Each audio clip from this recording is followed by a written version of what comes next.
Guys, আজকে দুপুর দুপুর আমরা বেরিয়ে গেছিলাম বেলবেল পুজো দেখার জন্য।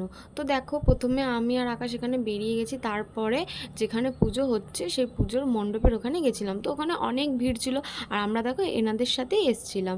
তো দেখো ওখানে অনেক ভিড় ছিল, তার জন্য আমরা এদিকে চলে এসেছিলাম। আর তোমরা কে কে বেলবেল পুজো দেখেছো তারা অবশ্যই আমাকে কমেন্টে জানিও।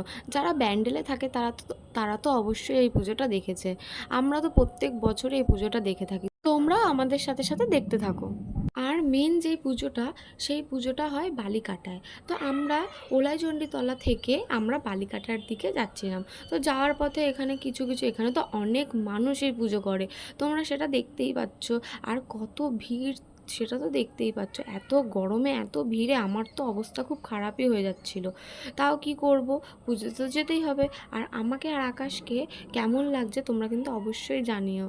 তারপরে ওখান থেকে আমরা একটা বাড়িতে গেলাম, যার পুজো তার বাড়িতেই আমরা গেছিলাম। তারপরে আমরা পুজো দেখে এখানে পোলাও আর আলুর দম খেয়ে নিয়েছিলাম। তো তারপরে আমরা বাড়ি চলে গেলাম।